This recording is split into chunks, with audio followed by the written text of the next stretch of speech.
All right, what's going on, everyone? This is Rich here. Welcome to One Nation Radio. Of course, I'm here with my co-host, James. Boy, James, what's going on, man? Not much, man. Yeah, just like we look at the show sheet, not much. So Enjoying us from sportskeeda.com is Simon Cotton. Simon, what's going on, man?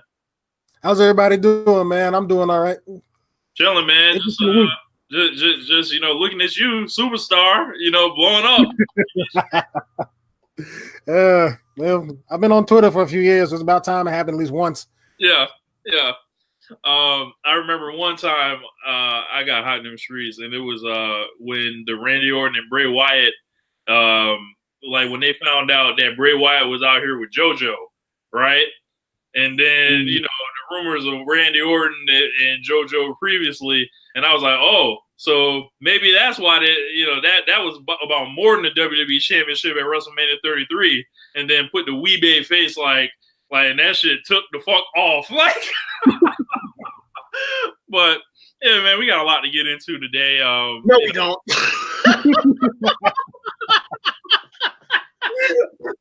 Hey, look. We are covering WWE television, and they lie to us all the time. We ain't got to lie to the people, okay? We are.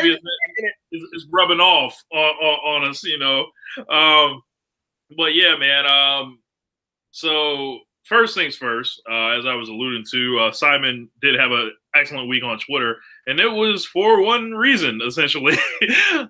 So apparently Stephanie McMahon is doing these interviews. I believe she's in Europe at the moment, and she is saying a whole bunch of stuff in these interviews that, she knows she's going to get raked over the coals for, because she says as much in the interviews. So one of the things that she said was that there's no reason that WWE can't be as big as Disney. What? Oh my God. James, Simon, anything? That's never not going to be funny. Oh, okay. So,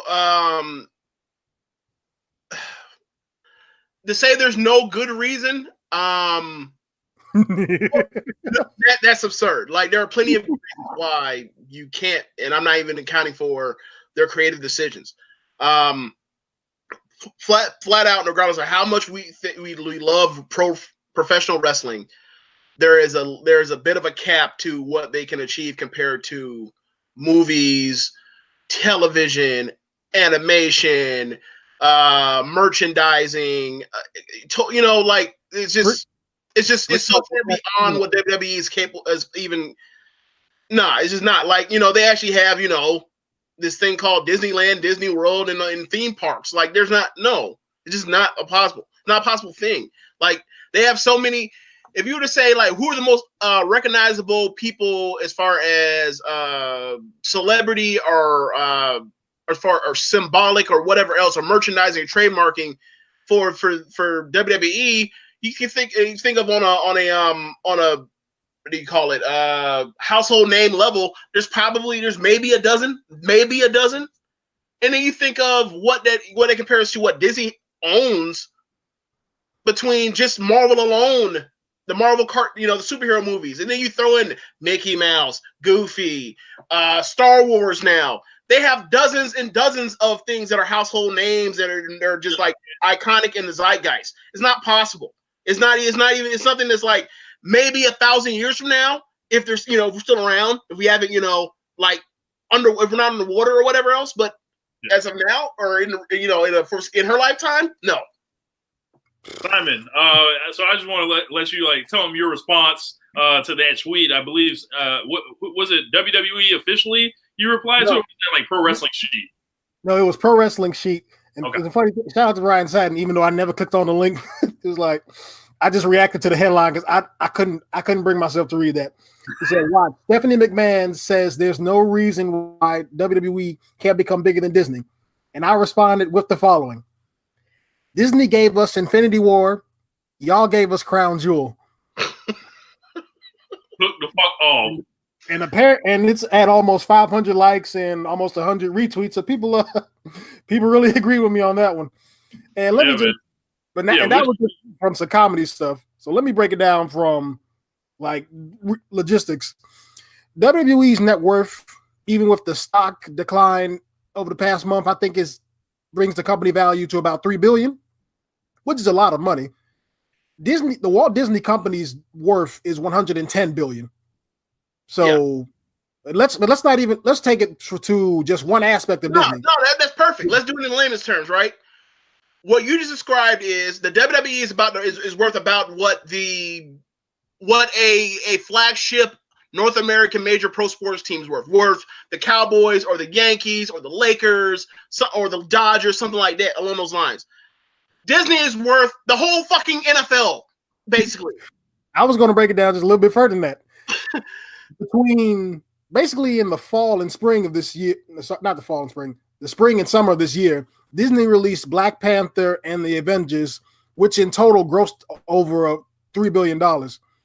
Disney took a couple of months to make the entire worth of WWE through movies alone. Yeah. That's not even taking into account all the other stuff that you talked about earlier, James. Yeah. And I don't think much else needs to be said, but I want to touch on the creative decisions a little bit. Yeah. The reason Disney has, like, normally when companies get big and they become monopolies and such, people get angry because they don't want to see companies just dominate the industry.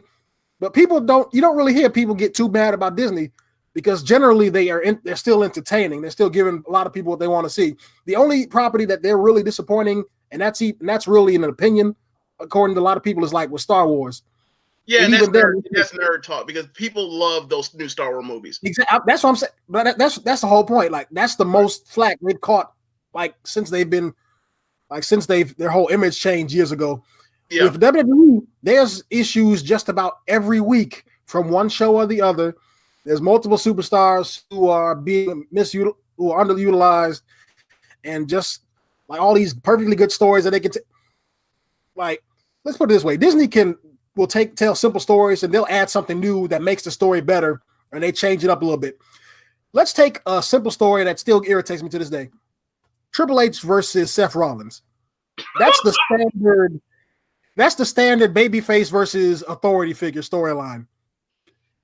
WWE shot the angle months in advance. They made Seth Rollins look like the weakest guy on earth for the entirety of that feud. And it took Seth Rollins like 6 months to realize Triple H runs NXT. If I go to these takeover shows, I can beat him. He waited until like 2017 to even just to say something to him. And I have to interject something. I'm sorry, Simon. So you mentioned that he went NXT after 6 months. Do you know why he showed up at NXT? Go ahead. Because he was in a match with Sami Zayn to determine whether or not he was going to be in the 2017 Royal Rumble. And he lost because he got distracted by Triple H's music hitting. Not because he came out and ran up on the apron or anything, because his music hit. And then Sami gave him the corner kick and then pinned him. Yeah, this isn't really something that would happen to too many like top flight baby faces, unless something's changed. But let's get into some of these comments real quick.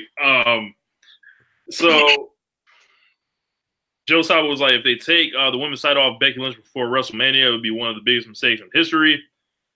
Joe Saba also says, big as Disney, if someone running the company doesn't have a last name McMahon. Dan Coffin says, are they going to freeze Vince like Walt?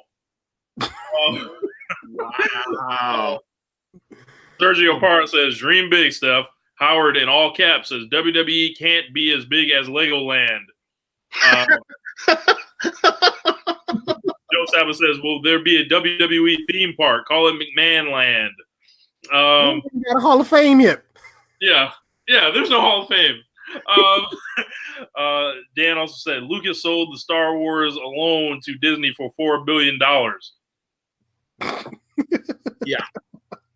Like $4 billion, like anything below like 20 million or 20 billion probably don't even phase Disney. And we'll get it back in 2 days. Yeah, another part about that is like, so they bought up Lucas and everything and all the Star Wars stuff, and also did they get all of Lucas or did they only get Star Wars? I don't remember. Do you remember, Simon? No, for all I think they got was the Star Wars stuff. Okay, because so I basically wonder if they got Indiana Jones. What were some other properties? Indiana Jones, for example, would be another property. I think they might have got that too. Okay, so anyway, the reason why I say is because Star Wars is like the only big budget blockbuster major grossing movie franchise that you can get where like they could cast a ham sandwich as protagonist or as part of the main one of the main characters, and that movie is still going to sell over $150 million in the first week. Like, it doesn't matter if it's a woman, it doesn't matter if it's a girl, it doesn't matter if it doesn't matter if they're as dark as the devil's heart, it don't matter if they're lily white. Whoever is in that movie is going to sell regardless of what. Like, it is a foolproof. It's almost basically like it's guaranteed profit as far as that sort of thing. Now, single thing that WWE has ever done to where you say, oh yeah, that they can put out a project and it's going to make them $150 million on a gross ever. They're gonna have to go to Saudi Arabia a couple times. That's not over, so that's the thing. But yeah, man. Dan says they have Indiana Jones 2, all the So yeah, man. I think that's absolutely ridiculous for her to say that. I mean, that's in a way it's like marketing, like for her to say ridiculous shit in the media because. I hate to say this, people are going to talk about it, tell how ridiculous, and it's going to like be like a news item essentially, and that's pretty much like what social media gets used for. And I was actually like listening to I want to say Meltzer and Alvarez when they're talking about McGregor and Mayweather. Like it doesn't even matter like that McGregor got knocked the fuck out and whooped on essentially like a white belt essentially. It doesn't matter because he was in this big event that everyone just was a part of. So that makes him bigger by association. And her saying that, putting her name, WWE's name in there with Disney like that, like you see where their ambitions are, it's ridiculous. But that's like just creating that, and I've used this term, social currency, like creating that is an interesting tactic by her to kind of use like some propaganda in a sense. Like yeah, we're Disney, like we're this. Like no, you're professional wrestling. Like they put like people have tried to put them in the professional wrestling box for so long, and they've always tried to be out of it. This is almost in line with everything they've ever done. Right. Well, my thing is like, if you want to be Disney so bad, like, can you like leave wrestling put together? If you're going to actually WWE films or whatever else and all that sort of stuff. Like, can you actually like really go into it as opposed to dipping your toe into it and then like trying to and being scared to death actually really trying to do this? Like, how long has the movie business been going around? How many times is like WWE's own like wrestling budget have to pay for all the stuff Vince is struck out with? Like, if you're gonna do it, really do it, and if not, shut the fuck up. But like, I do get why that's the ambition, that's the goal, and that's cool. To, everybody has to have something to chase after. But they said something, but the Disney thing is just so far beyond this, like it's so just far beyond the realm of like even of common sense and like reasonability that I just can't. Reason would be the word instead of reasonability. But that would be so far beyond it. Is like I can't. What you're saying nothing. It's just nothing that you're saying right now. So. Dan Kaufman says she's trying to pump up the stock, probably needs to sell shares to buy another house. Howard Schilling says Disney makes close to $18 million per park every single day. WWE is getting $110 million per year in their new SmackDown TV deal. Sergio Parra also says Disney makes indie guys household names. WWE calls back guys that are past their prime. Yeah, pretty much. Let's just call it what it is with this whole ambition. Wrestling is a niche audience. At its peak during the Attitude Era, 10 million people were watching wrestling at the time? If you want to combine Nitro and Raw together, then yeah. So that's just combining them. Like separated, WWE's peak audience was about like 5-6 million or something like that. Yeah, about 5, 6, and 4s. The last time they ever reached the 6 million was for Raw 1000.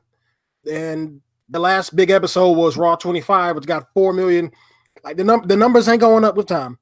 Well, what I will say is like there's still potential. There's still potential there with the eventual day they decide to put WrestleMania on free television. Yeah.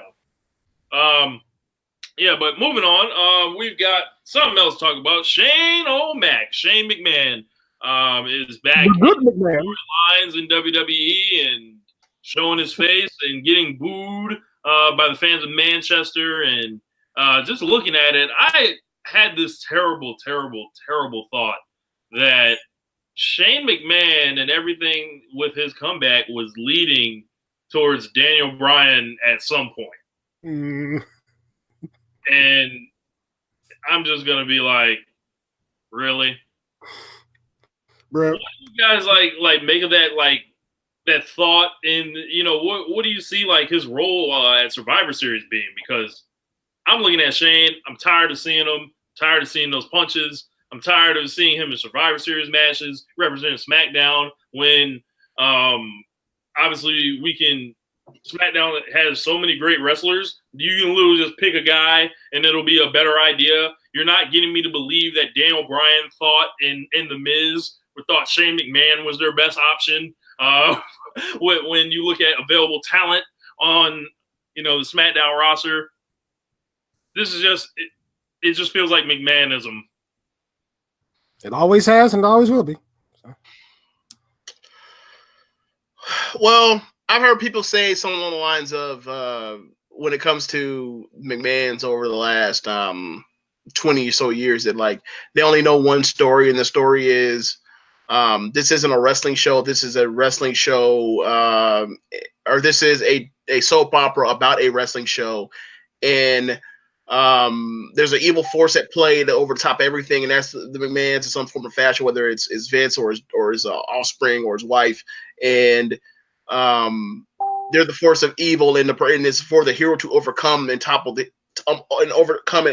topple them, and then they go away, and then they respawn as something different in some different form, whether so is either the ministry or it's a corporate ministry, or then it turns into whatever the hell that Vince was doing with CM Punk, and then and then the Authority, and then now you have by proxy you have freaking Corbin there in place, and now you're gonna have another evil McMahon pop up for SmackDown. So, I mean, I'm sure John Cena had to overcome Vince at some point too in his earlier in his career. I don't think I was watching 2006, early 2006. Yep, like right after WrestleMania, it was tangled in with that Triple H and Shawn, the Triple H feud with Edge right after he lost to him at WrestleMania 22. Got it. Okay. Got it. So, I mean, so then you do the Shane thing. Is more further of okay. They only know how to tell one story, and this evil McMahon, takes over, tries to hold down the proletariat, and somebody rises up and overcomes them for now until the next time for the next guy to come around and do it. I mean,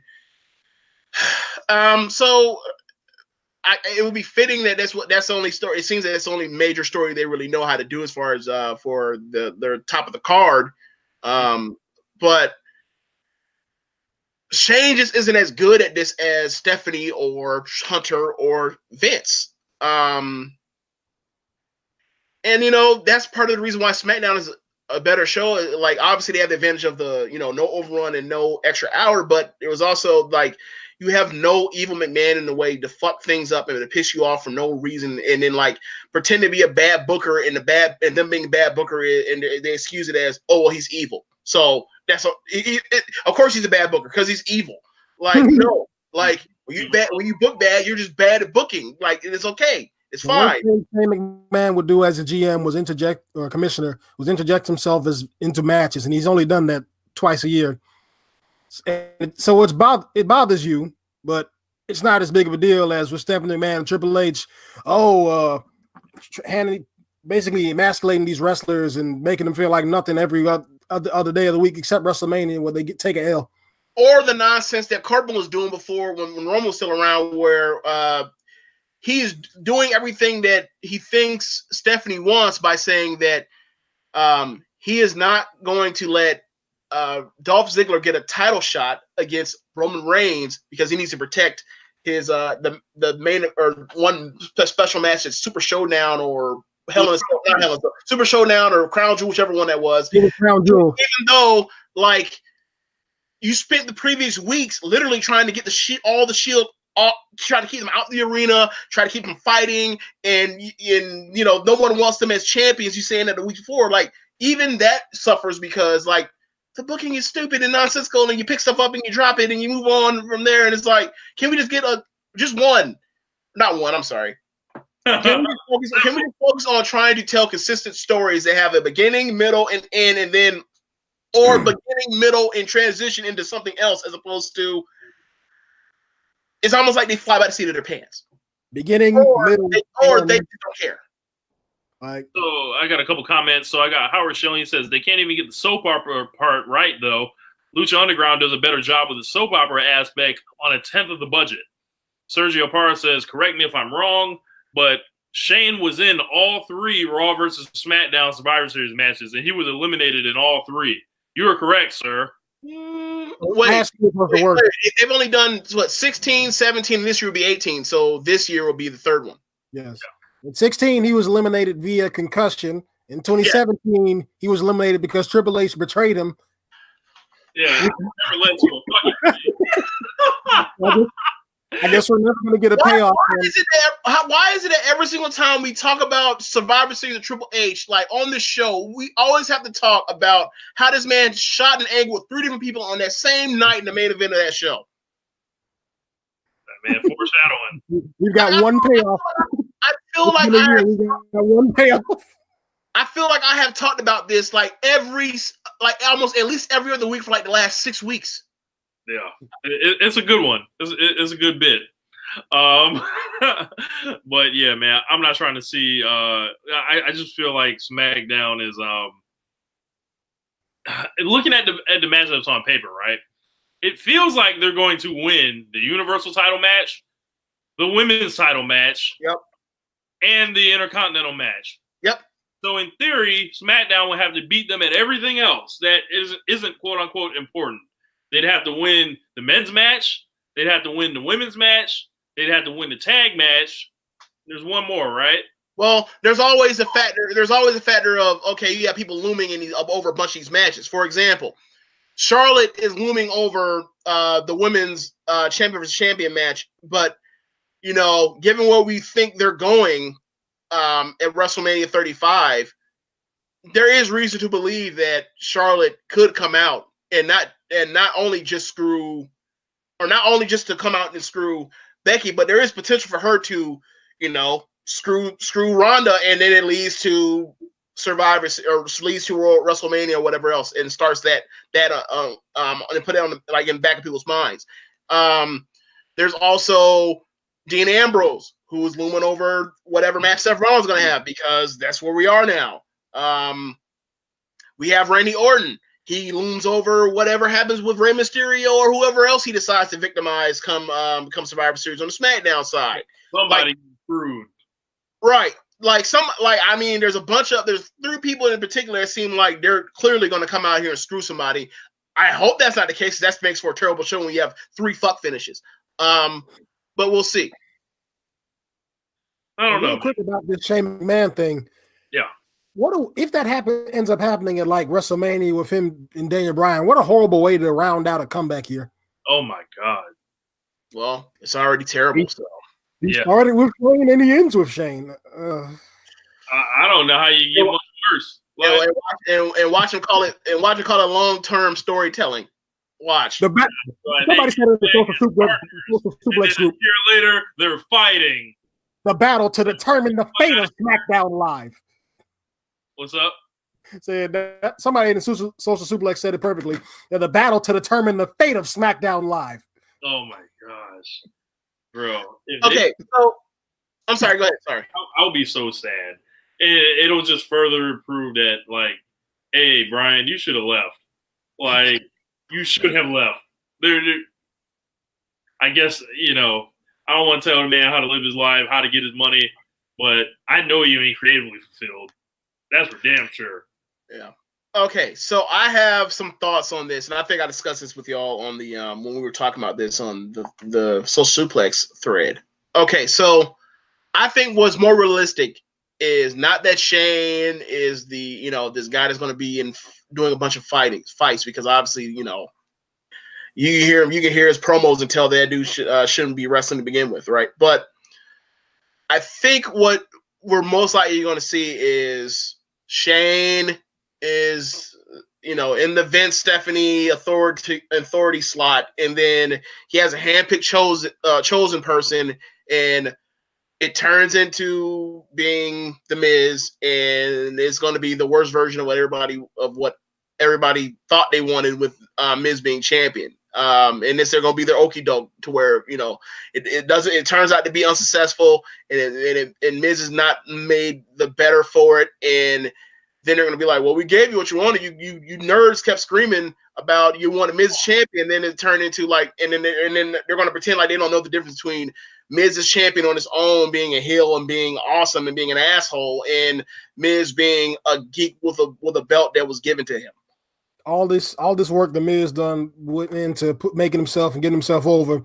They about to turn back the clock to 2011.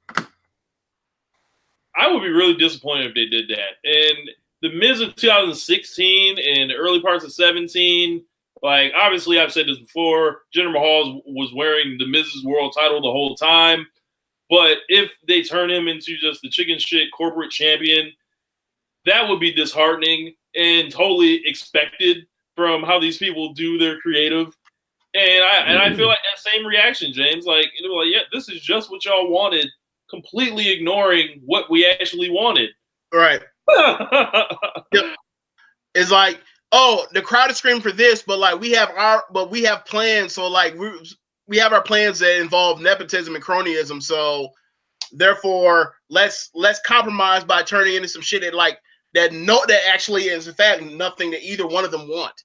And then they think like, we sacrificed for you fans. We gave you part what we wanted. Compromise like, no man, that's not how it works.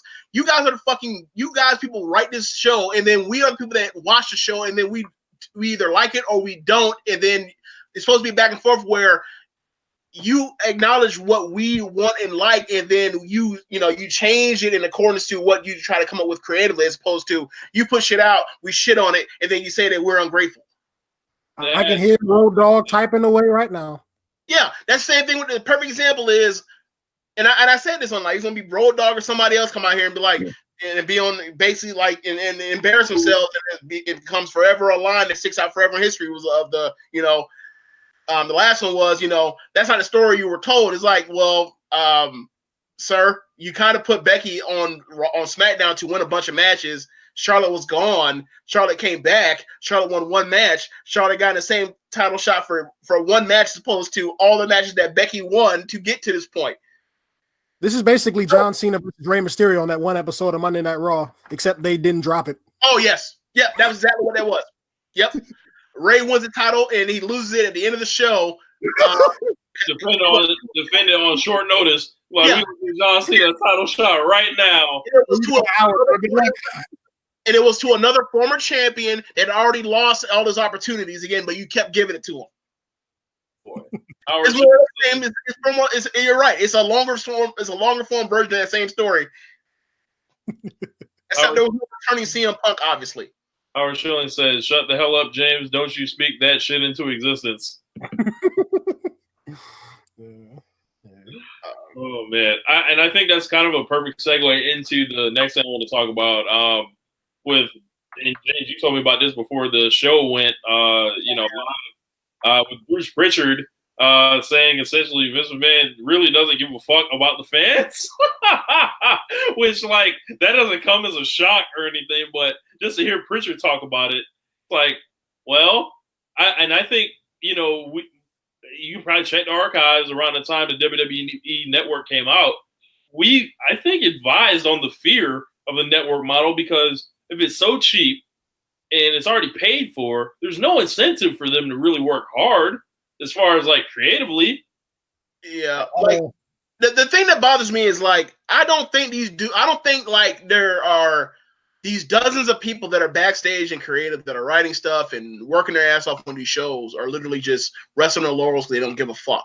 My problem is these people have an antagonistic instead of trying to have a partnership with their own fan base and trying to create a level of trust.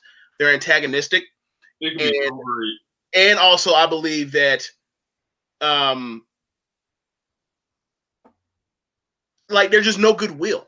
Right. I forgot my second point was going to be, so I'm just going to leave it off at that. But yeah, like the main thing is like there's no reason to trust that they're going to tell a coherent story because they rarely ever do. And then when they do is often in spite of what they were trying to do originally, and then they had to turn it into something that actually worked out. Whether it's what we have right now, whether it's CM Punk when he cut the pipe bomb because that was supposed to be a heel promo, or whether it's constant. It's a bunch of misses like that, and then things work out, and it's like, oh wow, look how that worked out. Daniel Bryan, for example, another one at WrestleMania 30, that was supposed to happen. It turned into that because CM Punk left and left the slot open for Triple H to get his match in at WrestleMania. We was going to be watching Bryan versus Sheamus. Good Lord. Good question though. What was the last good coherent storyline? On purpose.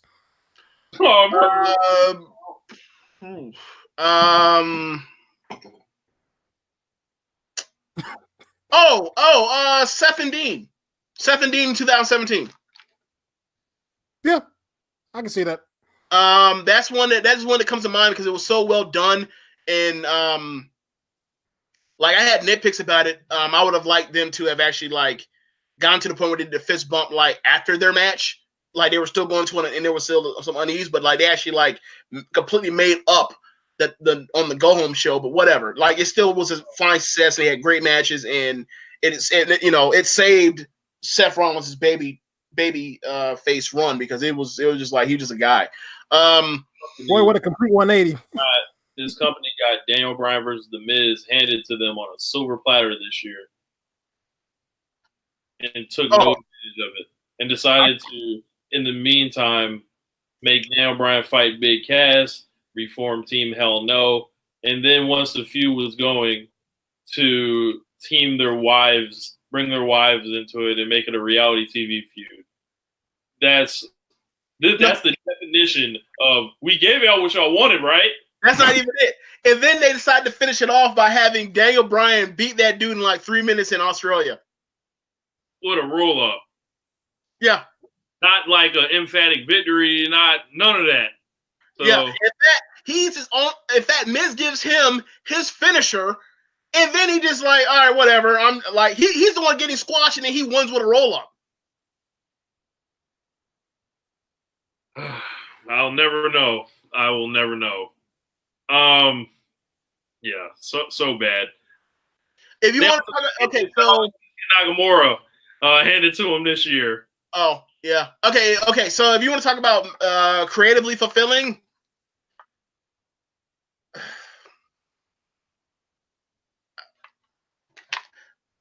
I mean,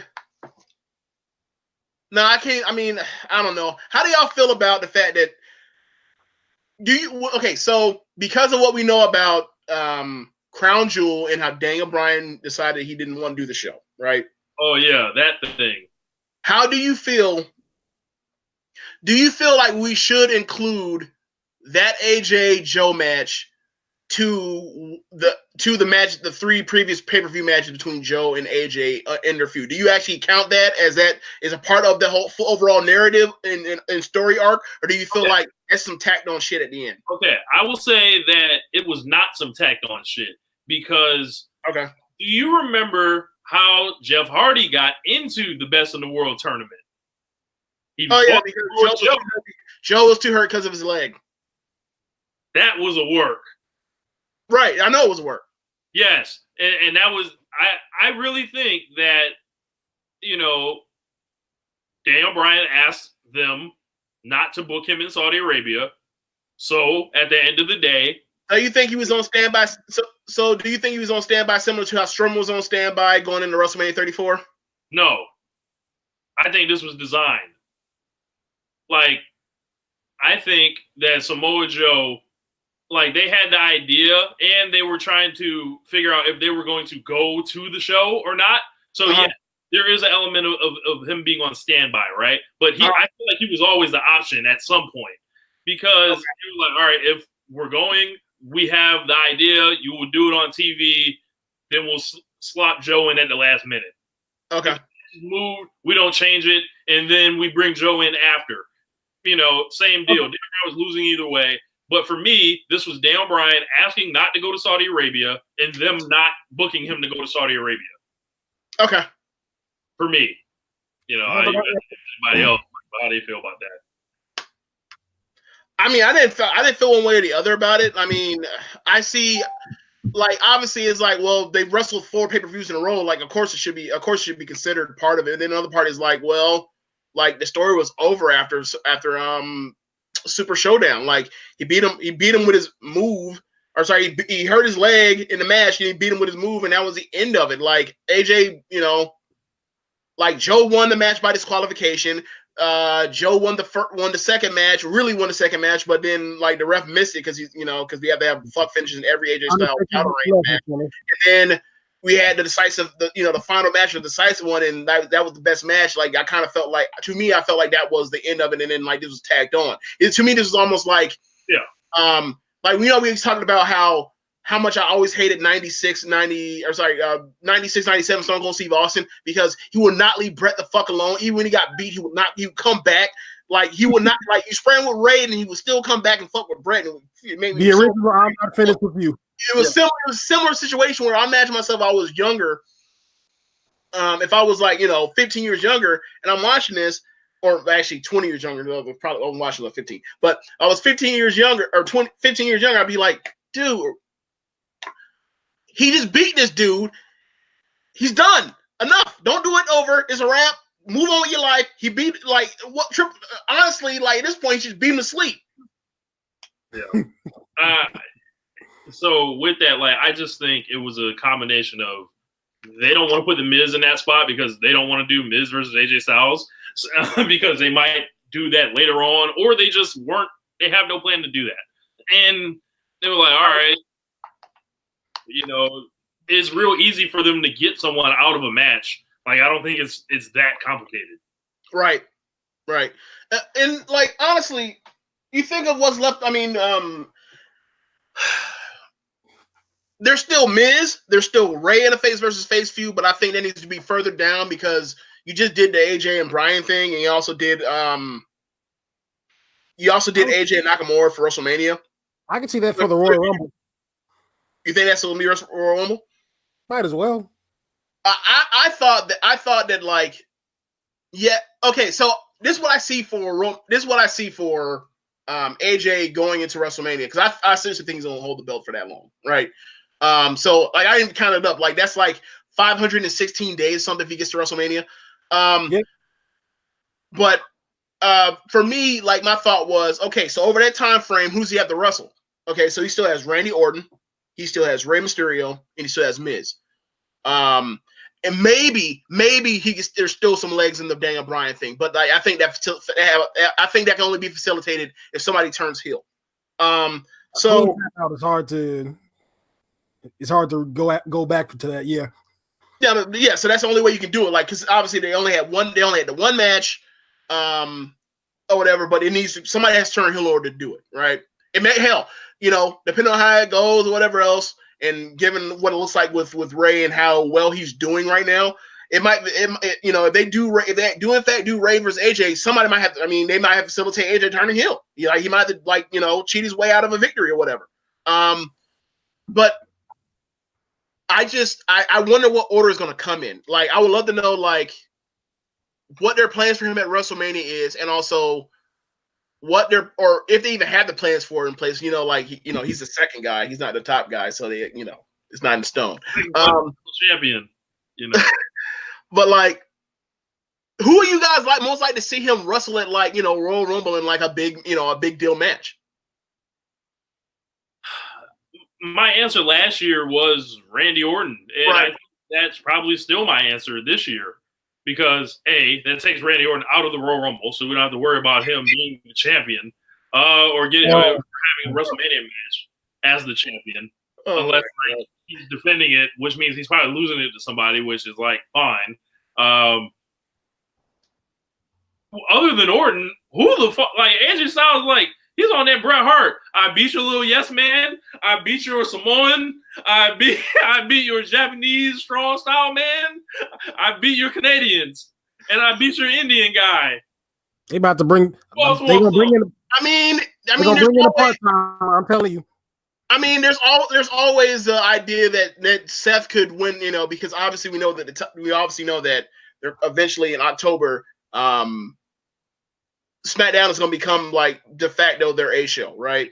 Or it should be at least. They might still do some dumb shit and try to treat Raw like it's an A show, but you know that still facilitates, you know, the Royal Rumble or whatever else. I mean, I'm talking beyond the Royal Rumble, but like it still facilitates it. Like the Rumble winner could, you know, from on Raw could decide to challenge AJ. So I mean, that still leaves the door for finally get the Seth Rollins AJ match that people have been waiting for 3 fucking years. Yeah. You know, these guys have been in the same company since 2016. We haven't sniffed that match. Yeah, like they even get the ring once, and they barely touched. I think like, they ring once during the Survivor Series match, barely. Oh, yeah, like I was about to ask you, like other than like the triple power bomb between the Shield triple power bombing AJ in 2016 Rumble match, like I can't think of any other time they ever touched. Yeah, because remember 2016 Royal Rumble, AJ Rollins wasn't in it. The 17 Royal Rumble, AJ wasn't in it, and neither was Seth. Yeah, and 18, Seth wasn't in it, or excuse me, AJ wasn't in it. Yeah, because he was champion by his homeboy, and he still had a smile on his face. Yes, and I was gonna leave that as AJ was in a title match earlier that night, and he was champion, so he didn't need to be in it. But yeah, that too. Yeah, interesting. Very interesting where they can go with AJ Styles, because it's like, I don't know, man.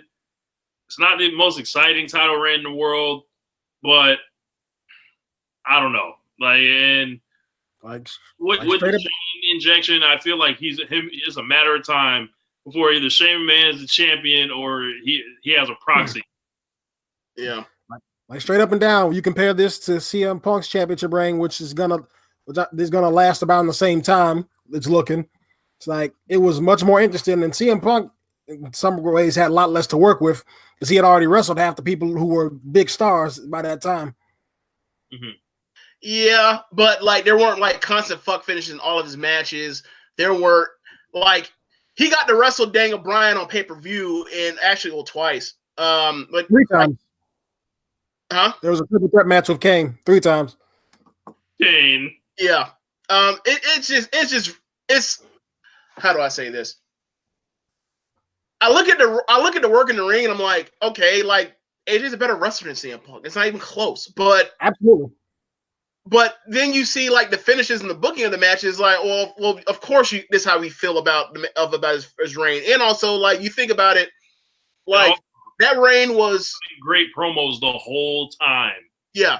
And then you also look at it as, all right, well, like that's the CM Punk reign. That's the best reign we've seen in the last 7 years. I'd say since when was John Cena's 380-day reign? Which I wouldn't even say comes close, but it was pretty good, all things considered. 280 day. I thought it was 280 day. No, it might have been 380. It was 380 because they made a big deal about it in 2012 when Punk passed it. Gotcha. Yeah. Well, my point is like I started back watching wrestling in the summer of 2011 full time, and like I got to see CM Punk run then, and then we're talking about another run since then or whatever, and that's 8 years. So, or 7 years. So it's like the best title run in the last 7 years I'm comparing is like, okay, well.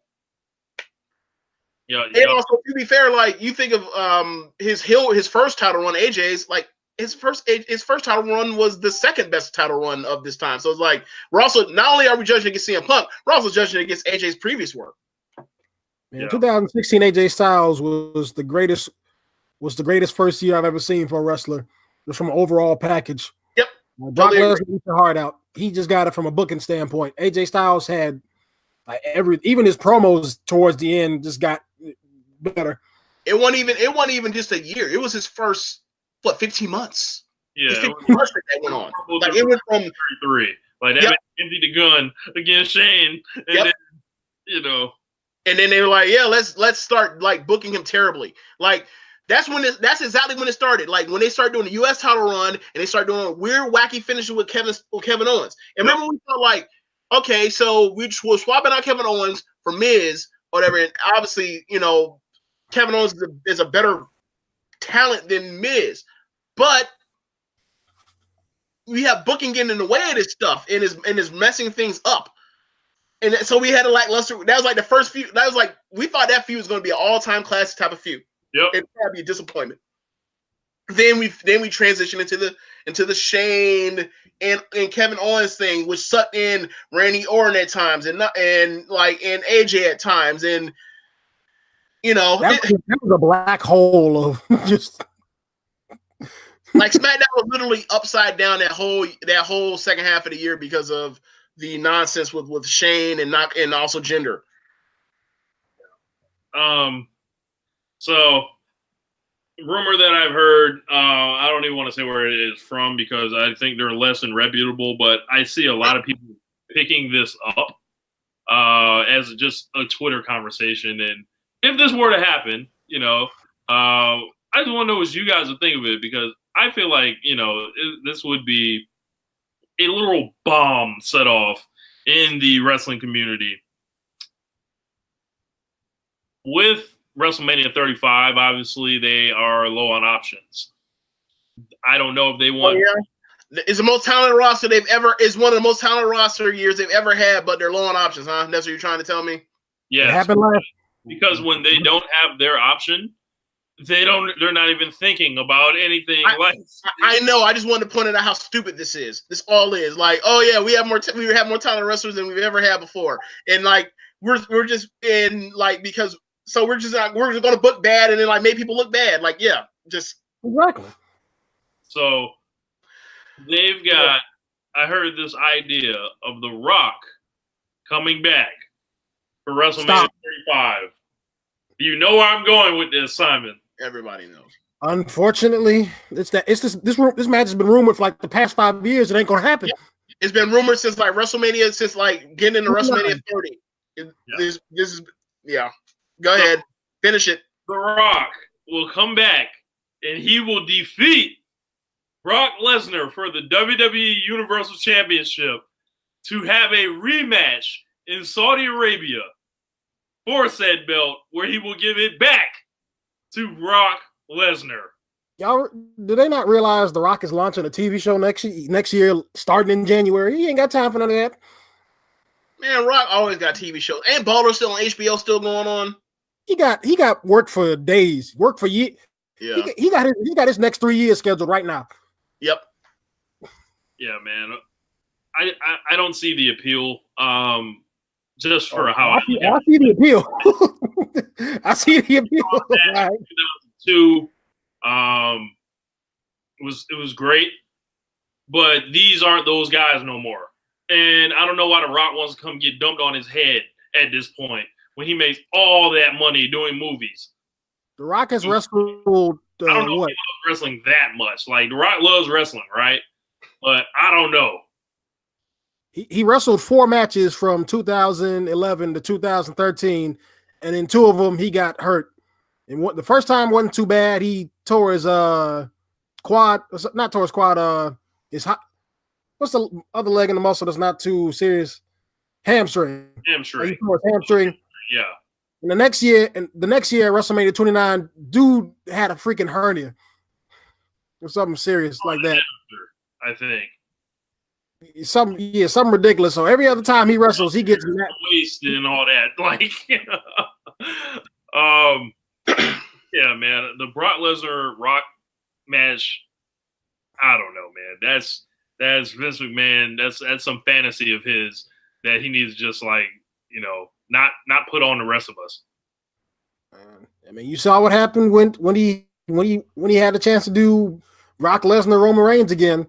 He held off on that match for 2 years. Bro, it's not even that he held on to it. Think how many times it happened this year. It happened at least 3 times in certain forms. It was going to happen 4. He was only bringing back. Look, Brock Lesnar was an attraction for Roman Reigns. Like this year. Essentially, like it would have been 4 out of his 5 matches would have involved Roman Reigns. And then if you include, like, for example, Holy shit, the SummerSlam 2017 main event, or you include like the Fastlane 2017 main event as well. 16.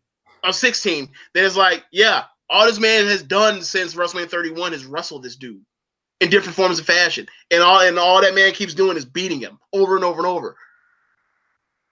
Like the SummerSlam 2017 match, the main event, he pinned Roman. There was Samoa Joe there. There was Strowman there. It pinned him. That convinced everybody that, see, they beat Roman. They're not going to have him wrestle at 34. Meanwhile, I'm just sitting here like, you clowns. You clowns, all of you. So let's take a look at a couple of these comments. Howard Schilling says, Chad Matthews could write an entire book about all the feuds WWE overbooked / left on the table in the last 2 years. Yeah. And I don't think Chad would do that because, like, Chad would just hate himself. And Chad's like, he already hates wrestling has beat Chad up enough. I feel like he wouldn't subject himself to do that. But he do. I hate y'all, WWE. Like, y'all broke. So Sergio says WWE can't book baby faces. They all look weak because they're booked to get beat until the end of the feud match where they're able to overcome the odds. Exactly. The only case that isn't true is when you're a champion. And even sometimes then you get beat via DQ or something crazy. Dan Coffin says The Rock is light years beyond WWE at this point. Howard Schilling says the Universal title may as well be renamed the mainstream media title because that's all it's good for now. Bro, and I don't really know what type of mainstream media even cares about Brock Lesnar anymore, bro. If this was 2012 when he was hot off doing like millions of buys in the UFC and all that, this is 6 years later. He hasn't even been on ESPN since 2015 when he announced that he was going to re-sign with the company. Better point about that. You talked about, like, he hasn't had that kind of he hasn't been a pay-per-view seller like that since 2012. Hey, Rich, here remind the world what happened in his first fucking match back on pay-per-view in WWE after becoming one of the greatest draws in UFC history. Can you remind people what they did? So in this match, in this program, they have him the night after WrestleMania 28. Walk out and attack John Cena, and it's a huge moment. Yes. Everything's nuts. Then they do a shoot angle, essentially. He busts Cena in the head in the lead up, and it's like they do these pull-apart brawls. It's fucking awesome. They get to the pay-per-view. He wears John Cena's ass out again in the first 30 seconds. He busted his head open in the first 30 seconds. Yes. And then he proceeds to fuck this man up and do all types of crazy Lesnarian shit that including but not limited to trying to jump off of the bottom steel step that is in the ring and jump that's halfway at the halfway point and trying to use that to propel himself to jump over the top rope or to hit Cena, but he ended up getting caught and he ended up flipping over and almost breaking his neck, except for the part where he has no neck, only traps. So he survived. So he does all this to this man and he's fucking killing John Cena. So what do? They have John Cena reach for the fucking chain, hit this man, and him on the steps, and beat him his first night back in the company. This shit ever since. The perfect wrestler for this time. A legitimate tough guy, badass. A guy that has pedigree as a great worker when he wants to be from times gone by. They protected his speaking ability, and he was cutting great promos in UFC style that made him that differentiated him from the rest of the generic homogenous product that you had. A physique that is basically Caucasian Incredible Hulk. How do you fuck this? How do you fuck this up? John Cena's the man. That's how you fuck it up. I don't know. I think it's less about Cena on this, and then we got to look at what Lesnar has degenerated into. They did have to build him up after doing that loss. Like, because that's why they ended up giving him the streak. Exactly, and that one decision turned into all that one decision can be traced back to that one bad decision where, oh my God, he's not the gigantic draw that we thought he'd be or whatever. So let's put him in the ring with Hunter. Okay, they had a bad, disappointing match in the main event. Okay, now we're gonna go through and it's like, okay, they had a better match with Triple H.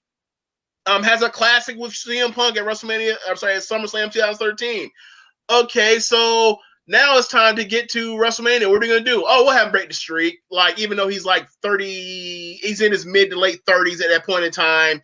Has already been a made guy. Already is a first ballot WWE Hall of Fame whenever he decides he wants to go into it. Let's give it to him. Not a young guy, because our young guy isn't ready yet. Yeah. So we're just going to hold off on it, even though we know Undertaker is going to continue to wrestle in every single WrestleMania. Even 5 years from now, fucking idiots. So, like, they made all these bad decisions, and you lead to this where it's like, okay, then you go to he squashes John Cena at SummerSlam 2014 in a match that where if Daniel Bryan had not been injured, it would have been Daniel Bryan that they would have squashed, and they would have had massive heat for that. For the crowd, it would have ruined it then. But because people were so sick and tired of John Cena as the top guy, it got over. And then so the next week or the next month, they had to undercut it by having Cena come out there after getting his ass whooped by a legit guy, come back and whoop his ass, and it gets saved by the Money in the Bank. Seth Rollins with Money in the Bank. Then we get to Royal Rumble. They have a classic 3-way where Seth does all the work and Brock is over there selling broken ribs on the announce table. Then we get to WrestleMania, and we, after having all this planning, we shotgun this fucking guy, and he wasn't ready yet. He has potential to get there, but he's not ready yet. And people know that he's not ready yet. People have rejected him. So we're still going to push him down his throat. So we're going to make him – we're not going to let him vanquish the beast, the unbeatable, unconquerable for a full year Brock Lesnar. We're going to have him come out there and get cashed in on, and then we're going to try and kick it down the can and get it to WrestleMania 34 after making more and more mistakes with Brock Lesnar and Roman Reigns along the way. And then when it's time for the moment of truth, what are we going to do? He's going to bust his fucking head, pick him up for the fifth or sixth or seventh or 10th F5, and then pin him on the biggest show of the year. I would never, for the life of me, understand WrestleMania 34. Where is that show that we did? We was all talking about WrestleMania 34. It's in the group. It's in the group, like as a video. Like it was never a podcast. Maybe I'll like try to yank the audio. It needs to be a throwback, just like 5 minutes of it. Especially what James said. They just bust this boy's head open to the white meat after 6 WrestleMania. I'm done. Yeah, I just couldn't. Like, I was so frustrated with that whole entire show. Like, from a rewatchability standpoint, I imagine that show is easier to watch because most people don't, they just get on the network and they just skip through the matches or whatever else. But to sit there in real time and to sit through the last 2.5 hours of that show of mediocre, subpar matches compared to the expectation, with Elias doing that fuck shit and then getting whooped for it, even though they're trying to make him a star by giving him the segment, which undercuts everything because he's a geek that got his ass whooped by another geek that got squashed. Like it was just a disaster. And it's like, and then it turns out that they shat on that match. That match never had a chance to get out the gates, but the match wasn't going to be good anyway because they were spamming finishers. It was a terrible layout, and everybody knew what was coming. Yep. And then, once they were like, all right, like they're gonna go crazy when he kicks out of the F5, and then nothing happened when he kicked out. I would challenge you guys to rewatch that match. No one know now what happened. And think about the psychology of people, and think about the psychology of not doing the same thing over and over and over again because it's what diminishing returns, right? We always talk about don't do a million dives because you're going to desensitize the crowd and there's going to be diminishing returns when you do it, right? So their idea was we're going to have them kick. They're going in was we're going to do a million false or kickouts of the same moves over and over and over as if those only moves you guys know. Like all they know is how they people they're finished, right?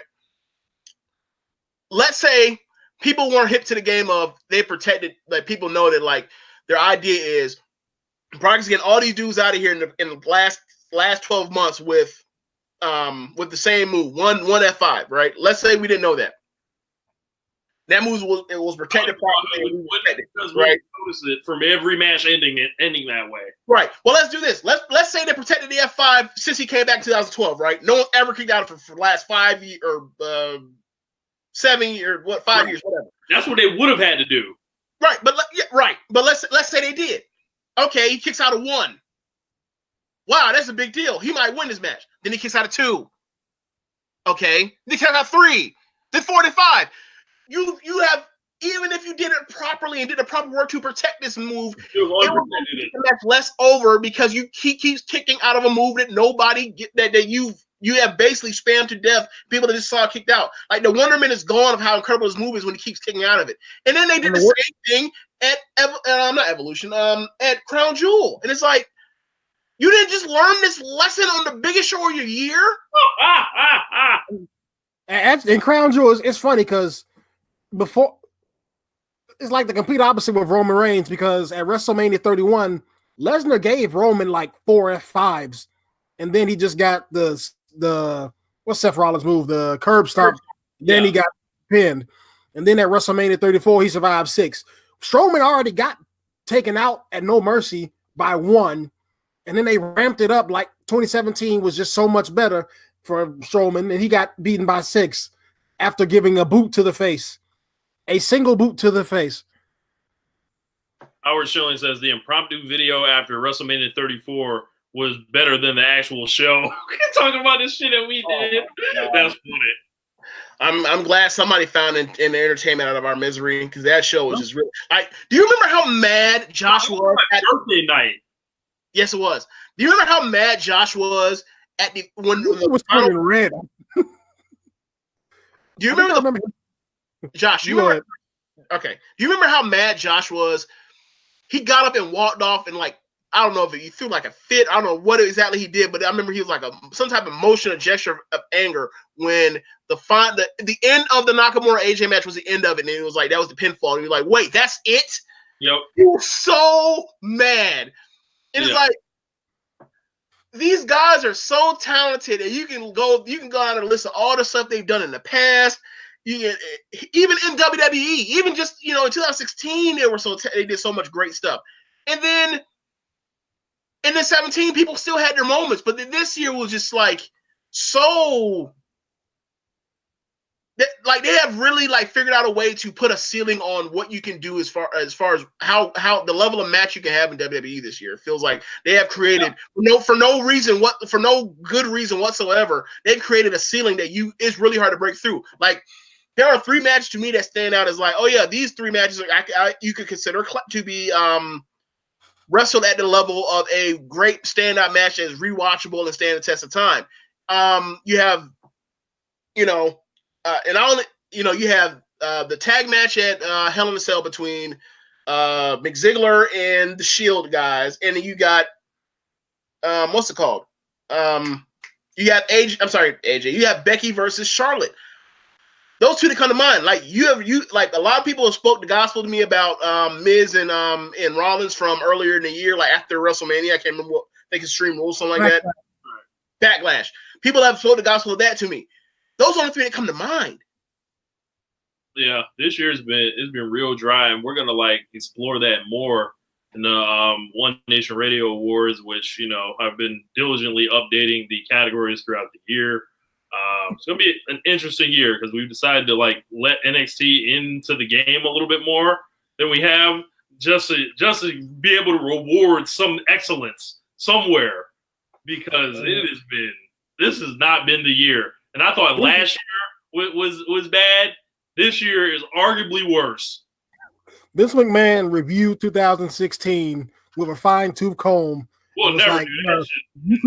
We ain't never doing this again. Yeah, like 2017, he was Rich was on Chad's show earlier this year, or maybe last year, and was talking about how Ta-Nehisi's Coates book about 8 Years We Were in Power, about this little story about how there was a black congressman from South Carolina during Reconstruction the 15, 18 years we had in Reconstruction after slavery about, trying to, trying to give black citizens their full rights. And now like the South just was not having it, and they decided to go with Jim Crow instead. And, via, threat of terrorism. So he talked about how about Du Bois was going over it, saying how this congressman said we built a government infrastructure that worked. Why would you take this from us when we're just starting out and we're doing so well? And noted that Du Bois his critique was that the only thing worse than black government is an efficient and good black government. And it was talking about this is the backlash, and this also you compare that to what we're going with right now with Trump in office and white supremacy in general, and how it's flared up compared to before Obama's presidency. Is all this is reactionary to the fact that if they do good doing it their way, then they have to come to the conclusion of how badly they've been fucking up for so long. And you look at 2016 and how many great matches we had on every pay-per-view. We had at least one or two bangers on every single pay-per-view in 2016. The booking was sometimes on point, sometimes it wasn't. I'm not saying the booking was so great in 2016.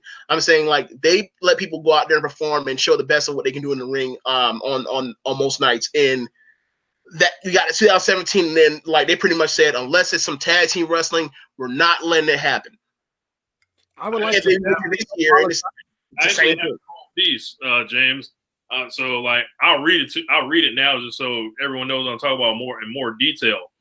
So the rises of CM Punk and Daniel Bryan were like slavery, were like Reconstruction after a civil war and slavery. For most of the 2000s, WWE was a big muscle factory with the John Laurinaitis era, and every so often someone would sneak through like an Edge or Guerrero or Mysterio. But it was Orton, Cena, Batista, Triple H, Undertaker, JBL, Lesnar, and guys like Chris Masters and 50 carbon copies of him that populated WWE at one point. Huge guys in a style that worked for the time, because many fans didn't really know any better that WWE was really built around, like slavery. I bet many folks didn't really think there was all that much wrong with it while the time it was going on. But when it came time to change in 2010, it was like America trying Reconstruction after the war of the decade led them to a mass exodus of stars. Only then and now can we see the difference, only now can we see the difference between now and then. So WWE/Vince McMahon begins to slowly give rights or freedom to the new era of indie guys, led primarily by CM Punk and Daniel Bryan, who reached bigger stardom than the rest of their indie counterparts, who we were confident that their day would come too. And in quotations, I had generational prosperity for the next era of African Americans that didn't ever really end up happening. Punk and Bryan opened up the doors for Rollins, Zayn, Owens, Neville, Ambrose, Styles, Nakamura, Cesaro, Hero, and many more untraditional stars who WWE struggled to establish without putting their traditional choices over them. This is why we say this is the most talented roster ever, but they have no idea what to do with it. The second Vince McMahon could free himself from that era he quote-unquote couldn't control, meaning the craziest crowd chants and the uprisings from fans fearful Punk and Bryan would be ruined, he leaned on the past with his choice for the future. Now, we're in a period of WWE taking things back like the end of Reconstruction. Though they can't get rid of all the indie guys and different type of stars like America couldn't enslave black people anymore, they sure could lower their stock. Just like America created the system of Jim Crow to essentially treat black folks like second-class citizens, WWE has done the same thing in regards to giving in to the landscape of new and talented wrestlers on top and the feeling around being a fan we thought we were getting. WWE is now the first-class citizen. Fans that were so enthralled with the 2012 through 14 peak of Bryan and Punk are second class, and WWE keeps the men that followed Bryan and Punk's footsteps around as a separate but equal force, quote unquote, like NXT or 205 Live, or giving out chances to a select few guys, or as some of my fellow African Americans are called, the good ones, like AJ Styles. But I just added that in now.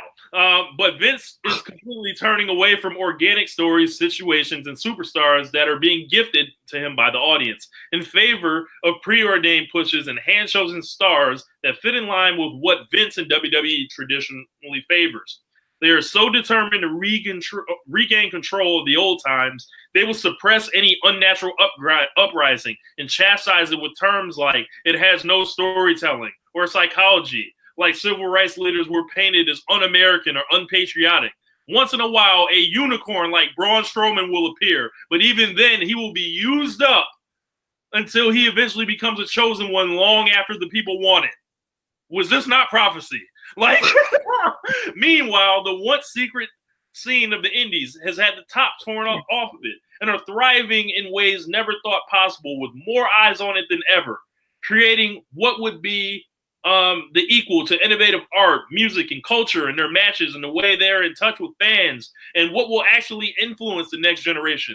Like black musical artists in the 50s that would influence the British rock scene and American rock and roll music of the 60s and 70s. Now it forever will be a fight between the two as both ends of the spectrum draw lines to determine the future. WWE has accidentally made the folks who spend money on them more important, or the most money, more important than ever. Now, you can throw that last part out the window once they got that new TV deal, but I wrote that literally a year ago, James. Bro, you just read a dissertation. Good Lord. Yeah. So that's where we are now. Or it's even more evident than now than then. It's yeah. But but I'm sure your comments were flooded with what is this racist shit? I don't understand. I read that in a podcast. That was an actual column. So I read that on Chad's show, and I didn't tell him. I only told him the name of it. I was like, I've got something about reconstruction in WWE. And he was like, run it. And then, that's why I was like, all right, I'll fuck with Chad. He didn't care. Like, he rolled with it. So, but yeah, that was it. Like, it's all some separate but equal shit. Like AJ Styles, he's had a year title reign, but he's been on the B show. Yeah, and he's never main eventing a damn thing. He's not even being pushed when these big shows come, you get the AJ Styles match and it's like on 5th or something like that. Or I don't know, man. There's just no type of feeling behind it. And this is why I almost don't care if Daniel Bryan lost to AJ Styles, because they would do the same fucking thing to him. And what made Daniel Bryan special in the way that he was able to connect. There was only one title. He was the man. AJ Styles is not the man. Right. He is the world heavyweight champion. He is the de facto Intercontinental champion of what was 15 years of what would have been 20 years ago. Yeah, he's the number 2 guy who is. Look, let's put it this way: he is the number 2 guy in the pecking order, and he's also the guy that is the quote unquote worker, the worker holding the worker belt. They took the WWE Championship, a title with 50 years of history, all the stuff they like to brag about, and put in these little video packages that we see over and over again. And they've turned that title into what was known from the World Heavyweight Championship during 2010 to 2013 as the Super Intercontinental title. Yep. Yeah. I don't even know about the super part. It's just Intercontinental title. Good Lord. It's also, while I'm talking, I just want to formally apologize for all of my comments that were dissing 2016. I didn't know, guys.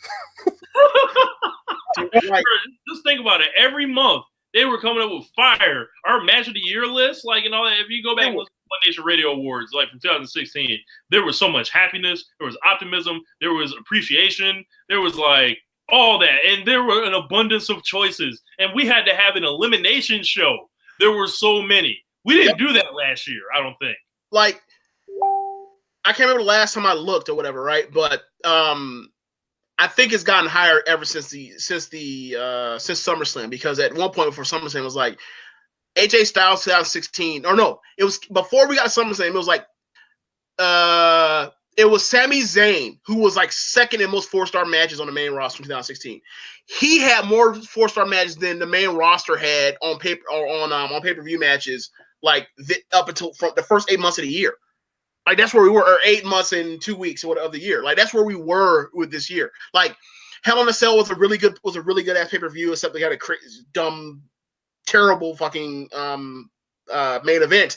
But like you had that, you had SummerSlam was a pretty good show, or not a pretty good show. It was a good show. It had a wacky main event, of course, but then you get Evolution. Then they start throwing all these extra shows with you, like the Saudi Arabia show and the Australia show, and like you look and like, okay, so yeah, they have a couple more matches now, but like it's kind of boosted by the fact that they were inflated by more pay-per-views. But it's just like it's still not even it still don't even feel like as good as 2017 because like they're putting on more. I feel like they're putting on more consistently solid shows right now. They're in a groove of putting consistently solid shows together, but they keep screwing up in these main events, and it's like leaving. And it feels like I'm watching WCW during the Hogan era when Hollywood Hogan was just like fucking off when he's having these terrible pay-per-view matches or stupid pay-per-view matches or nonsensical things with run-ins and fuck finishes or whatever else. After you have Eddie and Ray and Malenko and Booker T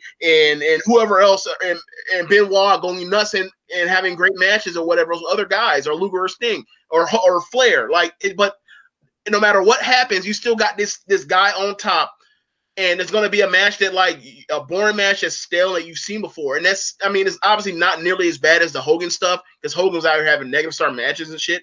But, like, you just feel just as, like, bummed out that, like, oh, so, like, Brock is champion again and he's going to just throw people around and then or you're going to have some weird, ridiculous finish that comes out of left field and leaves you completely dissatisfied every single time you see him on TV, on pay-per-view.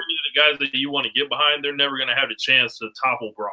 Right, because either A, he's going to beat them easily, or they're going to get embarrassed and made to like they are not on the level to be in that point by the time they even get to that level. Like people, we talked about I don't know if it was on the podcast or not. I think it was on the podcast last week when we had Chad, and I asked Chad like, now that let's say Roman does never come back, who is going to be the long-term person?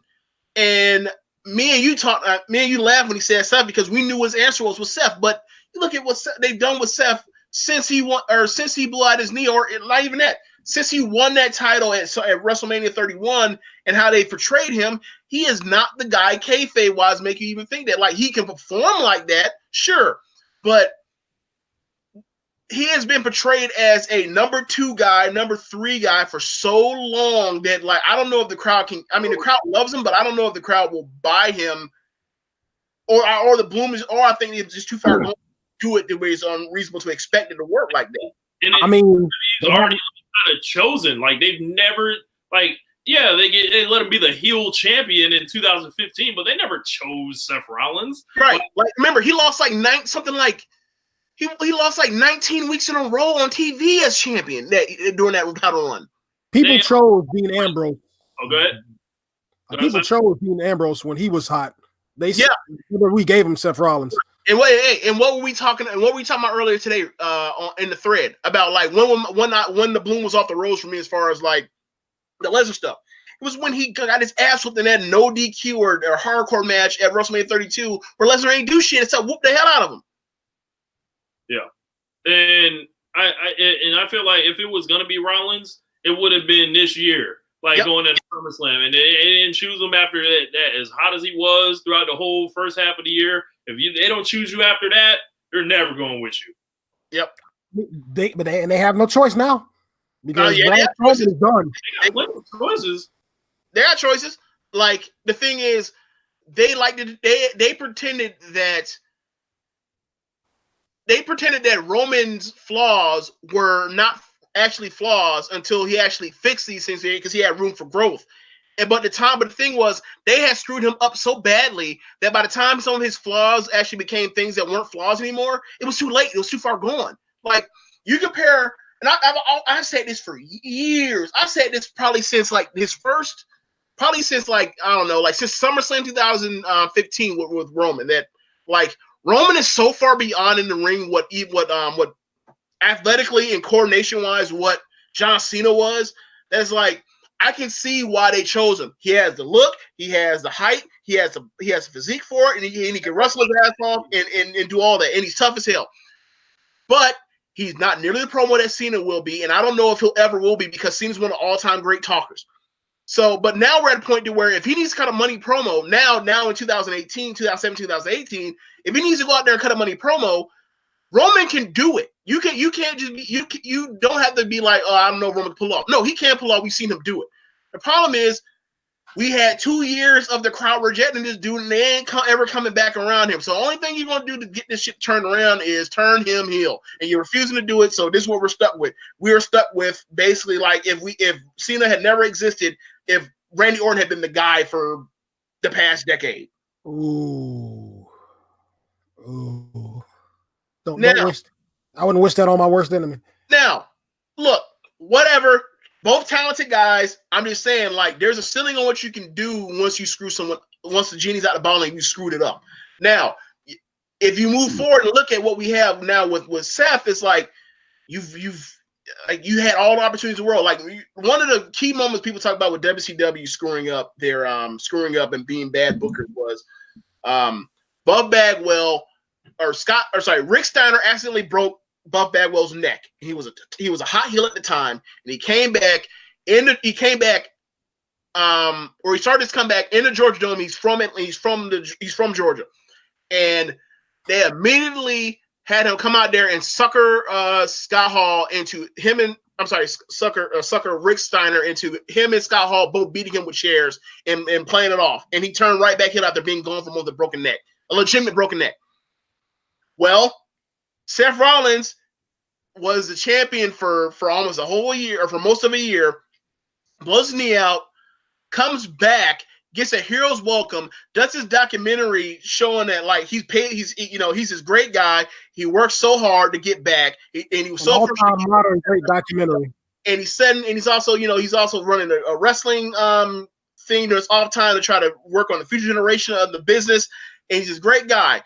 And the very next night after he shows back up, and the people go nuts for him because he's actually can be somebody. He's that kind of hot. It's almost similar to the Triple H 2002 comeback off the torn leg muscle. And what do they do? He comes back and he's like, lets you know, nah, bro, it's still authority over here. And they turned him back heel. And then 2 months later, they have to turn him back face again. They had him cut that "fuck the fans" promo right after that documentary came out, or the documentary came out after that. The documentary came out. Yep, right after it. That was one of the best documentaries I'd ever seen from like a modern wrestler, like who they screwed it up. Yep. Like and the thing is, like they've done damage to all these guys. So it's almost like you got to find the best mushed bread, the best slice of mushed bread, but. I can see I can absolutely see the McIntyre thing, but McIntyre's has a lot of the same issues that Roman did, in the fact that like this dude looks like a heel. He works better. He's probably gonna work better as a heel, but y'all are gonna try to push him as a babyface. Y'all are gonna try to push this round peg through this square hole, and it's just not gonna work. Or it's not gonna work as well as it could if you just decide to use him to facilitate somebody else becoming a star. It's so weird to see like how much they love and revere Ric Flair, and Ric Flair's whole entire job was getting other guys over because of the fact that he was made as a heel, and he was so great as a heel he could help facilitate other guys becoming stars. Whether it was Luger, or it was Sting, or it was Ronnie Garvin, or it was Magnum TA, or whoever else. A longer list than what I just named. And what they decided to do is we're gonna have the top babyface come out here and fight these other guys, and as a babyface, it's like, why can't you do it this other way? This other way helps facilitate the fact that he can still be your top guy as a heel. That's fine. People, you love to tell people how it's predetermined, it's fake, and it's entertainment anyway. Let him go out there and still do it. No one, unless he's doing something like Randy Orton, like burning down grave sites. He can still make the towns and make the trips, doing the charity and all that kind of stuff as a bad guy. He's just a prick. But once he's outside the wrestling arena, he's still a good guy. Look how they do the Miz with his reality television show. Miz is a jerk on TV. He's a great person, a terrific father, terrific husband, terrific family man, loves his family to death on that reality show. They act like they can't do that with the top guy. It's so weird. Like, they have all of these examples of stuff that's in front of them in history. Also doing the same time. Like, oh, we can't do that because of this. It's so weird. It's fake. They can do what they want. Exactly. Like, I think I heard you guys talk about it on your podcast recently. With something about handing out the signs for we want the Raw Women's Tag Team titles. It's like, you own the company. Just do it. Just do it. Like, people want them. Two, you have positioned all these women, a lot of your women roster to be in pairs, whether it's the Iconics, whether it's Tamina and Naya, whether it's what's her name? Oh, the Riot Squad, whether it's Mandy and Sonya, what have you. Like, Sasha and Bayley, you have positioned so many of these women to be tag teams that, like, we see what you're doing. Just do it already. It's fine. The crowd is going to be there. When was the last time they made some announcement for the corporately? Yeah, when was the last time they made some announcement for the women to get something and it got booed? Has that ever happened? No. So why do you need to manipulate this thing? Just bring everybody out to the front ramp, and like have them pay and send in perfect attention. Have Stephanie bring her ass out there and say, we did X, we did Y, we did Z, we did W, we did U, we did T, we did V, but it's not enough. Yeah. We're gonna make history again. Yes. Bro, I think it was Rance who I was talking to. He was like, bro, when is the storylines of the women gonna get beyond making history? I mean, they've got a long way to catch up. Wait, catch up to good storyline telling, or catch up what the men are doing, because like you know. I mean, those are they already did in some cases. Look, they have been. Rich made a good point after Evolution, and you think about like, what was the last pay-per-view that made you? And we talked about like, he said for him it was Royal Rumble this year, but he asked me like, and I asked, I really didn't have an answer, but I was more asking him. But for me, it was the question was, when was the last time you watched a WWE pay-per-view that made you feel that good by the time all the way through and then at the end? And then he had mentioned Royal Rumble. My answer was, I can't remember what my answer was. It was probably like WrestleMania 30 or whatever else, right? So you think of what that show accomplished, and then you think of what we get where the show is mostly men's matches. He's like, and then Rich made a good point after Evolution, how much fun he had watching. He was like, fire the men. I'm like, nah, don't fire the men. Book better. Like they booked that show to be such a feel good moment, and everyone's supposed to have so much fun. Then you think of, and it give people what they wanted, and then you think of what NXT does. You think of what New Japan does. You think of what Ring of Honor does, and then you think of other companies around the world when they do big shows, how they try to, give the fans that paid what they wanted to see, or something that they would enjoy, because they know what their fan base wants, and then give it to them. They showed in Evolution that they absolutely know what the fans want. They just pretend that they don't, and then complain, and then want to act stupid, like, oh, that's not the story you were told, motherfucker. It's even earlier than that. I knew WWE was self-aware of a lot of all this stuff, like with the 2017 Royal Rumble when Roman Reigns came out at number 30. Oh my god! Oh, yeah. That's when I knew you clearly know what's going on here. You're doing this on purpose. That was it for me. Was like what do you think that was the point they figured out? I feel like it had to be way earlier. No, it was before then. Like, it was. I mean, you can say it was when they formed the Authority. You can say, but you can go back further. The Authority, you can go back. I'm sure you can go back even further than that. Like, these people are not dumb. These people, like, how people say, like, either they're stupid or they don't give a fuck, which, and them not giving a fuck is even worse. Like, it's exactly what it is. They do know better, and they don't give a fuck, and that's so much worse of a crime than them not just being oblivious to stuff. Like, granted, we talked about earlier, like, they thought the CM Punk pipe bomb was going to be a heel promo, and it backfired. But like, you look at some of the stuff they did with CM Punk, with Triple H thing, when they had Triple H beat him clean. Like, that was just for heat, because fuck you fans. You know what I mean? What's his name? Colt Cabana said it perfectly on his podcast when those two were still cool. Triple H came out of retirement to beat CM Punk. And went back in retirement. Yeah, on that full-on Bart Simpson. I now officially retire from video game boxing. Yeah. Oh, I think that's a good place to wrap it up, man, because we're just going to descend into madness. But thank you guys. Hold on. All right, so we got Simon here, and we done shat on the product a good amount and talked about legitimate fundamental flaws with the show, right? Now, I'm going to be the funny guy and talk about reasons for optimism. Like, you know how they always talk about how they have these presentations on systemic racism, and then the person lays out this immaculate, elaborate concept explaining you systematic racism, and then at the end they always ask the writer to give you, or the writer or the presenter to give you the reasons for optimism or whatever else. Okay, so let's play this game, right? And let's give up reasons for hope and optimism. I mean, because we did talk about it. They have so much talent. They can always decide to pull their head to unfuck themselves and turn it around like that if they wanted to. So, guys, can we get a few minutes on optimism? Sure. What you got? I mean, we can try it. Simon's got a stone face. He ain't saying shit. Simon's like, optimism? Why do you call me on for this show? What is this? I think I hear Not Possible calling me. I'll be right back.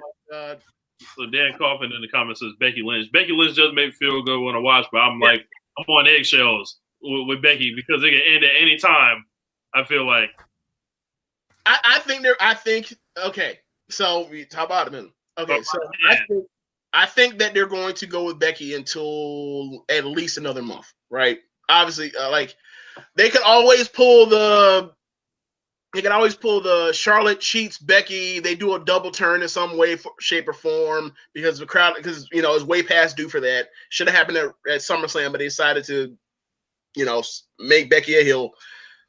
They could, in theory, when I mentioned earlier about Charlotte looming, they could have it where she comes out to Becky's surprise. Charlotte screws over Ronda. Becky wins. Charlotte then, moves on and is basically like her and Becky then run the women's division together hand in fist, and she's like helping Becky cheat to win the title, and then that leads to,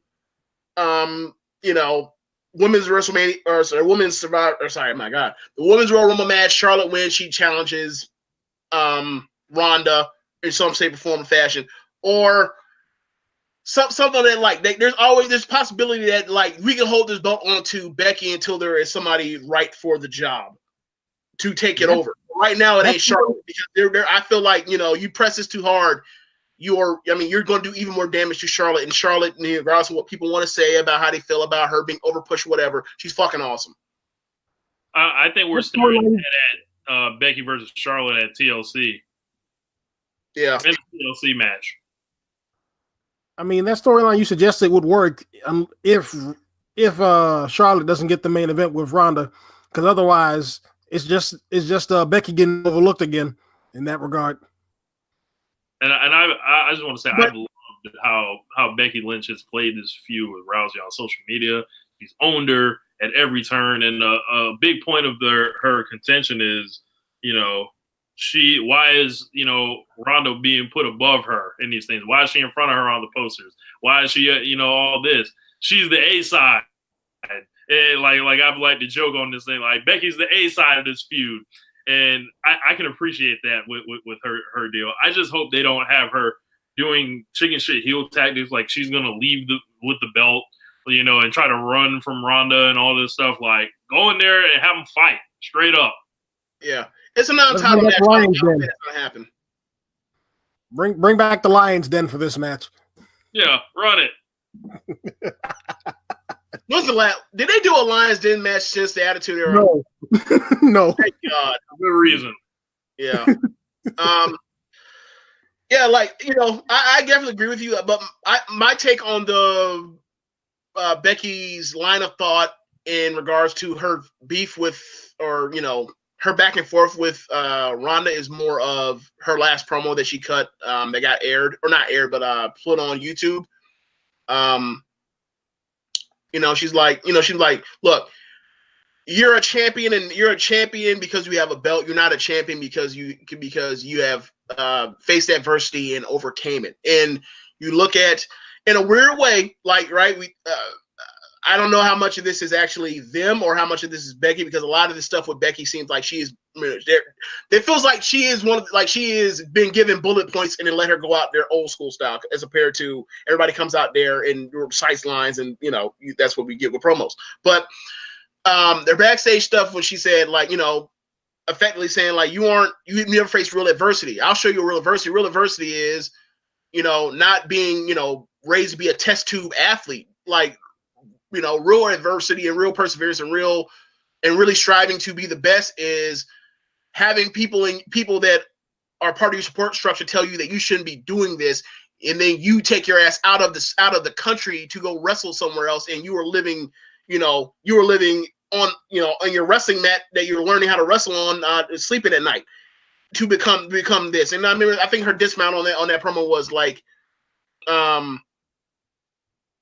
she said that, like, because Ronda said she's a natural born killer. She's like, being made into a killer is way more is longer lasting than being a natural born killer. And I was like, you know what? Like, right now she just got it. Like, WWE isn't a storytelling factory or whatever else, and obviously she's a heel, so you can only take so much of what she's saying from a narrative structure to her heart. But, like, she is cutting these babyface ass underdog promos that are so kick ass and so awesome, but she's a heel, but I don't give a damn because they're so freaking awesome. I love them. And, like, right now she's like, she is one of the very few reasons right now where, like, you look at around the whole entire company and you talk about things are up and things are down. Like, she's one of the few up things. And when I mean up, I mean, like, she is right now for me, like, she might be doing my favorite women's act in pro wrestling that of all time for me right now.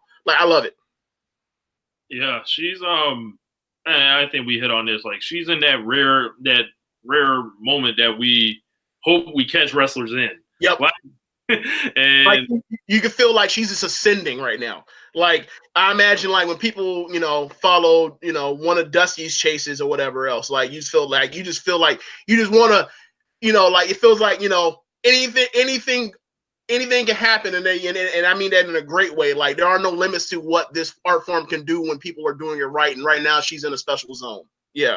This is her scoring 40 points for 9 straight games like Kobe. This is her. Yes. Averaging 40 for the month of January in 2006. Absolutely, yes.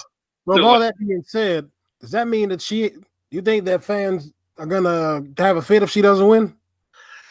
I mean, people like Ronda, and it's LA, and a lot, and Ronda gets a lot of love out there. But I think you'll get a lot of dueling chants. I think more people will be mad, or it could throw the show off kilter if Ronda wins in dominant fashion. I think for me personally, I think there is no reason that I feel like if it were me booking this, Ronda's winning. I don't give a fuck, right? Ronda's winning. However, I had them go out there and have a hell of a back and forth match where, like, Ronda is so young to the game that you can have Becky is a veteran, has been doing this for years, and she is not necessarily making Ronda look dumb, but she's outsmarting her in the match. Like, you see, anybody that's watched a bunch of Ric Flair matches knows what that's like. Like, for example, the closest one the one that I can think of most recently that comes to mind is Daniel Bryan versus Roman Reigns at Fastlane 2015. Daniel Bryan's just outsmarting Roman because Roman is young and he's a veteran in the game. Like, they need to follow a match of that kind of pattern. I'm really excited for this match. I think it should be the main event, honestly. Absolutely. There's nothing else on that card that holds my interest, especially not that world champion versus world champion match. It's gonna be funny. Like, right, we complained, for a lot of people have complained about, like, AJ never getting the main event, right? And then, like, this comes along, this perfect time for the main event, except, like, he's not the hottest thing right now. The hottest thing going on right now is Ronda versus Becky. Like, it ain't even close. Like if this was 20 years ago and this was WrestleMania time, this would be the main event of WrestleMania. Yeah. That was the breaks. You either the hottest feud or you the world champion. Becky's both. You got to pick. You can't ever be the champion and the hottest shit. Shit, Becky is. Yeah. But I think that's a good place to leave it. Thank you guys for all listening in live in the Wrestling Square Circle Facebook group. If you're checking this on YouTube, if you are listening to the podcast, I'm going to yank the audio and try to get it up as soon as I can. If not, I'll have it on Monday morning. But thank you guys. Simon, you want to let these folks know where they can find you? Absolutely, because like I said earlier, the Twitter's blowing up, so let's keep it going. Follow me on Twitter at SGC Speaks. You can also catch some of my articles on Sportskeeda. I wrote up something regarding AJ Styles' WWE Championship reign. Whole lot of interesting facts on that if you want to go read it. And yeah, I think that's pretty good place to leave it for me. James, anything to add before we roll up out of here? None. Becky Lynch is awesome. Becky is the best. Becky number one. This the is man. We up out of here. Peace. Later. Dude.